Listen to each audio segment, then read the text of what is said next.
What does it mean to me to be Taoist? Well, it bears clarifying that my perspective is I am using these labels as a convenient communication tool. It's for me to communicate to you something about me. If there was no necessity to communicate to you anything about me, then automatically I don't feel connected to these labels. I don't feel any strong emotional attachments, which is interesting because, for example, I feel a very strong emotional attachment to Taiwanese or Taiwanese American. I feel a very strong emotional attachment to the label Asian. I feel a very strong attachment to wife, partner, even Buddhist. So I'm more emotionally attached to the label Buddhist than I am Taoist. There's this circumstance among a lot of East Asians where we are truly in our blood and bones Taoist, but we wouldn't necessarily express or self-identify as Taoist. A lot of Asians are like this. So empirically, especially to Westerners, it may appear that there aren't a lot of Taoists in Asia, but the reality is there are a lot of Taoists in Asia who don't self-identify as Taoist. Most of them actually identify as Buddhist. Why isn't there a greater inclination towards self-identifying or using the label Taoist? Well, first, I think it bears beginning with a look at the Tao Te Ching. Tao means the Tao, the way. De means living the way or the virtue of living by the Tao. Jing means scripture or a sacred text. The entire text, start to finish, basically reads like a series of paradoxes to the point where it's pretty obtuse and difficult to fully grasp on a tangible, concrete, mundane level. Stuff like you can look at the Tao, but you can't see the Tao. You can listen to the Tao, but you won't hear the Tao. You can hold the Tao, but you can never possess the Tao. You gain when you lose when you gain, that kind of thing. The Tao that can be spoken is not the Tao. The Tao that can be named is not the name of the Tao. And same with the writings of Zhuangzi, like that butterfly shit. It hurts the brain. Just to recap, for those who are not familiar with the reference, Zhuangzi was this philosopher who recounted this dream of him being a butterfly who had no idea that he was in fact a man.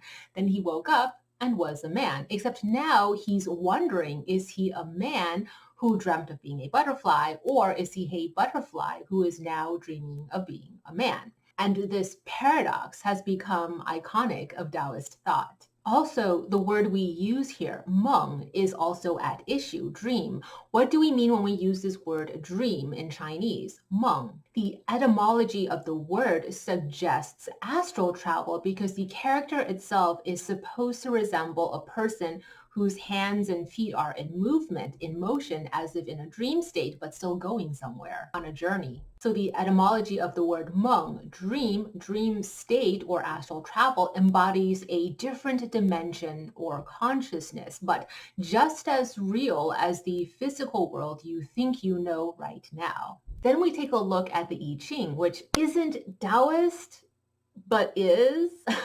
The way the verses of the I Ching are written is so dense and figurative that most native Asians with a doctorate level understanding of classical Chinese still cannot agree with each other on what the verses mean.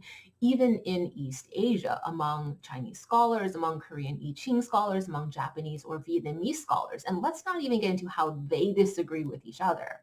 And so at its core essence, to be Taoist is to almost have to not say you are Taoist, or it's very hard to communicate that aspect of your values in words. Maybe I can offer some markers or common features of Taoists. Taoists tend, generally speaking, to be very live and let live, and so to that extent might seem very similar to Buddhists and the values of the middle path. Within Taoism, in striving for the value of balance, if one side goes too far to one extreme, according to the Tao, a faction will rise that goes to the opposite extreme to bring balance to that first extreme. So is Taoism the temperate and moderate middle path, or is Taoism one extreme end as a reaction to a polar opposite extreme end? It's both, and it asserts that that's not contradictory at all. Also, Taoism is inherently pluralistic to the point where it contradicts itself and then says it's not contradictory. So you could believe in an eye for an eye and be Taoist, and I can believe let it go, turn the other cheek, and I can also be Taoist. Both are considered and inclusive within Taoist values. So if you think about that, I don't think either one of us would feel comfortable spouting our own views and saying that's Taoist, because if we do that, it risks alienating and excluding the other, which we both agree are still Taoist. Some Taoists view Buddhist values as one branch or one form of Taoism. So when they say I'm Buddhist, they mean I'm Taoist, or I'm one branch or one subset of Taoism.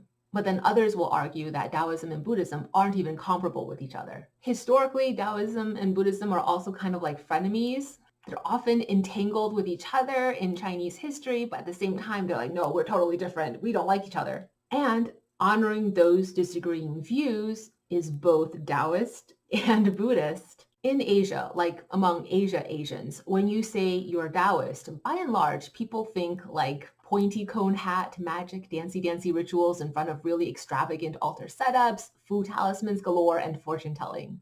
But in Western Europe and the Americas, among non-Asians, when you say you're Taoist, people think you're an ivory tower philosopher and maybe secondarily assume you're into martial arts. So it's super interesting to think about how vastly different these stereotypes are. But I think that also brings us to another reason why not as many Asians, especially Asians, self-identify as Taoist. It's because the stereotype of a Taoist is unfortunately wearing a pointy cone hat, doing funny hand gestures, mudras, and stomping around in a ritual dance, waving food talismans and proclaiming that magic exists. And sadly, there's also a lot of fraud when it comes to this area. There are a lot of people claiming to be Taoist priests and priestesses who are defrauding the most vulnerable members of society out of a lot of money by exploiting and capitalizing on religious beliefs. So that's tough. Most normal people do not want to be associated with that. That's why a lot of ordinary Asians who would otherwise be Taoist are Taoist will still socially distance themselves from Taoism because at this point, sadly, when you say Taoism to Asian people, they think superstition and defrauding people. And it's strange because it's almost like the founding forebears of Taoist philosophy predicted or anticipated that this would happen. Hence the aphorism that which claims to be the Tao is not the Tao.